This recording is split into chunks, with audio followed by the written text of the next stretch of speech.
Hello everyone, Mike Mustaine. I'm the Clarksville Town Council District 4 representative. There's been a lot of misinformation about my vote on the Bend project, an apartment complex rezoning that came before the council the other night. And I want to take a few moments and talk to you about that and the thinking to me behind that. But before I do that, I first want to say thank you. Thank you for allowing me to be your town council representative. And I want to wish you and your family the happiest of holidays and a great and happy new year. With that said, let me first address some uh, misconceptions, if you will, about the bend. A lot of people have said it's going to bring drugs and drug dealing to our community. Let me put your minds at ease a little bit about that.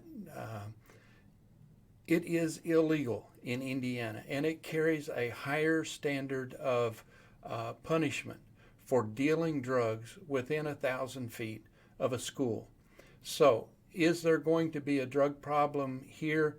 I seriously doubt it because dealing drugs within 1,000 feet of a school does carry a higher penalty than dealing drugs outside of that 1,000 feet.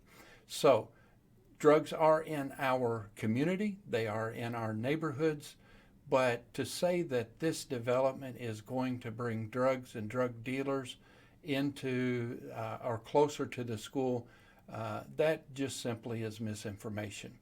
Another one that has come up and has gotten a lot of traction, I guess, is sexual predators or pedophiles living in these apartments so close to the school. A simple check of the law lets you know that sex predators or pedophiles, once convicted, they have to notify and they have to um, document where they live, and they cannot live within 1,000 feet of a school. So there may be a sex predator or a pedophile move in next door to you in your neighborhood, but the likelihood of one being allowed to live within 1,000 feet of a school is simply remote, and it should never happen. But it's no more likely to happen at this development than any other development.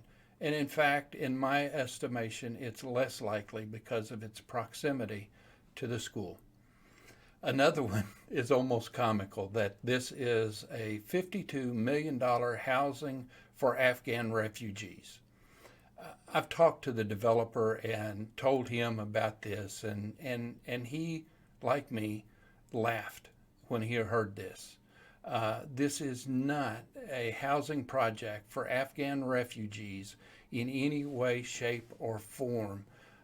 This is a $52 million project that's being undertaken by a company that is a part of the Clarksville business community. Form G actually has their office on Little League Boulevard, just off of Eastern Boulevard. This is a local developer developing locally within our neighborhoods. So, no, it's not a housing for Afghan refugees. But let me say this: if an Afghan refugee can afford the rent and wants to move in there, they are welcome in our community. Speaking of rent, many have said affordable housing. This is not affordable housing. You are right. You are right. It really is not affordable housing.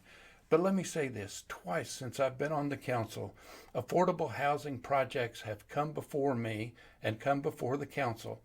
Once it was approved and hasn't been built yet. The other time I voted for it and it was rejected by 4 council members. So, affordable housing, I am for affordable housing. Bring me a development, bring me a developer that wants to develop affordable housing in Clarksville, and I will happily work with them.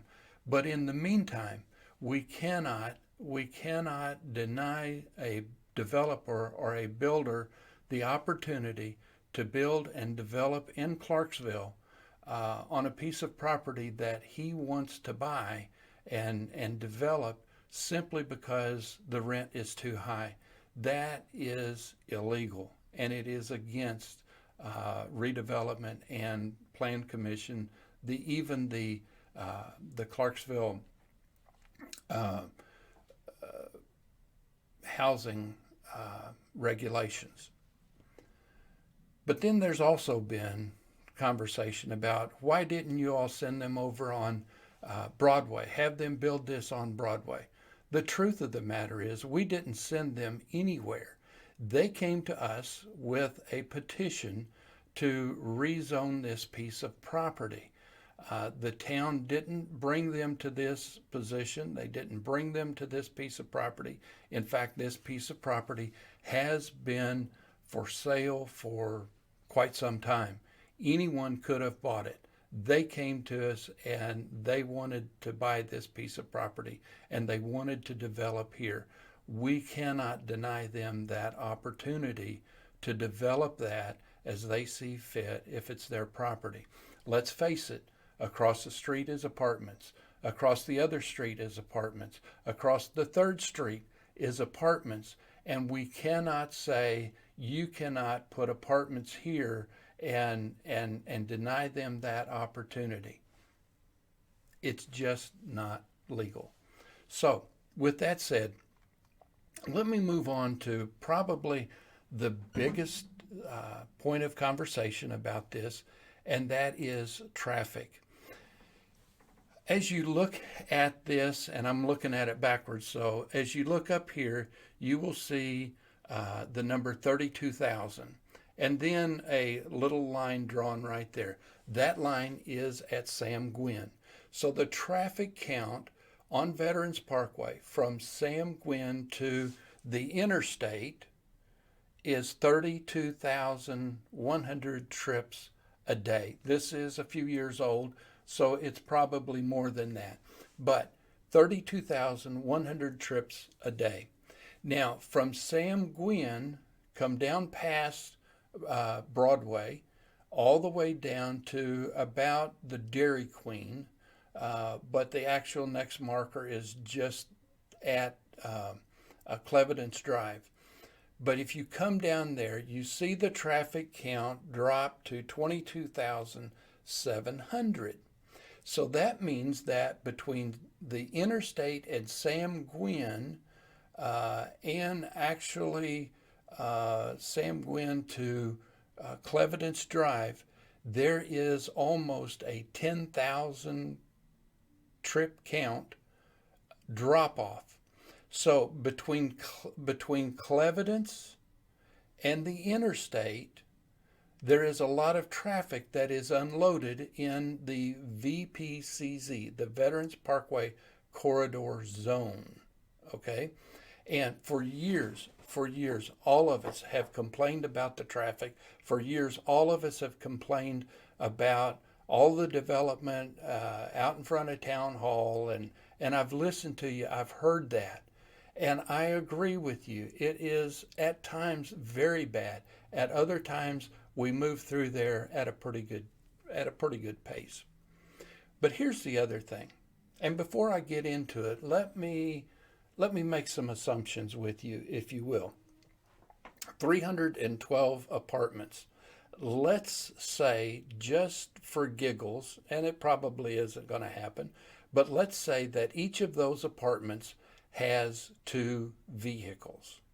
Many of them will only have one, but I'm going to be absurd a little bit and say that all of them have 2. That puts us at 600. So even taking that number, 600, let's put that up to 1,000. Let's say that somehow there are, by this development, 1,000 cars at this apartment complex, The Bend. Okay, so now we have seen the traffic drop off from 32,100 to 22,700, and then all the way down to 13,800 once you pass Clevedence and get down towards Lombardy and The Bend. Now, The Bend at this location, this property, was zoned VPCZ. So a developer, though he had not yet, it was for sale. Any developer could have come in and put more of this down here. And all of this traffic now moved down into Lombardi and down in this area. Okay, so our traffic problems could have been worse had we not rezoned it to an R3 and limited, if you will, those trips to 1,000. So, to me, the choice was simple. Do I want more of the same, or do I want to limit to 1,000? And again, not everyone is going to have 2 or 3 cars that live in the Bend. And so the traffic that is going through Lombardi, going through District 4, the traffic is not going to be nearly as bad as if a developer had come in on this same piece of property and put more of the same right here.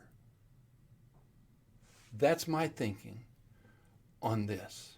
I did my homework. I attended the meetings. Many have said that I'm not representing District 4, but please understand, I am. I am working as hard for my district, for you, my constituents, as I do anything else. And to say that I have somehow failed District 4 by looking at the facts and doing this the right way and protecting District 4 is just not right. It's just not right. I made the best decision, in my opinion, for District 4 that I could. Now, there were some who said, we want more of this over here. We want more traffic to come to the Bend. We want more traffic cutting through. We want tractor trailers sitting behind big box stores waiting to unload in the morning. I didn't want that. I didn't want that for me. I didn't want that for you. So my vote was to rezone. My vote effectively blocked further more of this down here. And it was a vote to protect District 4. I hope this helps to understand. I'm going to say this. I am not going to come on Facebook and argue and be the source of entertainment on this. I will entertain conversations, but I'm not going to argue incessantly. I looked at and represented District 4 to the best of my ability, and I think when you see these numbers and you know that this could have been in your backyard versus 1,000 cars, and really probably only 450 or 500 cars.